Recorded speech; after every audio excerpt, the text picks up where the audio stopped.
Rembolang isu-isu iki oleh koro ya wis dimasak ae. Jane mau pengen tak masak pedes lodeh biasa ngono ya guys, tapi barno gak situ tak masak kuning ae malian. Ya wis ra apa-apa, langsung tak siap nih bumbune ngene iki terus tak goreng. Bar ngono langsung tak halus nih. Terus tak tambahi tumbar bubuk karo kunir bubuk wis dadi ngene iki yo guys.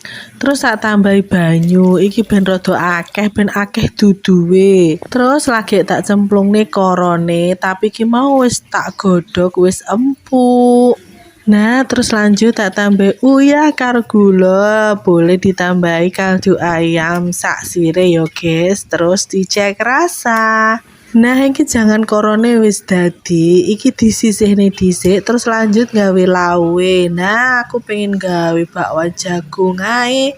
Iki mau ning toko, ning warung oleh jagung ini iki. Terus lanjut disisir bar ngono diulek tapi nggak usah halus agal-agal ngene ayo. Nah terus ditambahi tepung, tambahi seledri terus digoreng. Nah iki wis dadi bakwane, terus lanjut gawe sambele. Iki mang aku pengen sambel teri. Nah iki terine wis tak goreng terus lanjut ngulek brambang bawange lomboke ngene iki yo guys yo. Terus terine dijegur ning ngene, diulek-ulek penyet-penyet ngene lho. Beh tenan guys sambel terine jan enak, aku sawir atau gawe ngene.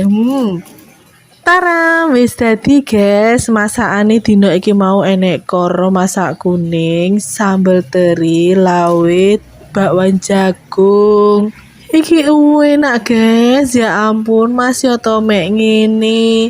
Ya wis, selamat mencoba di rumah.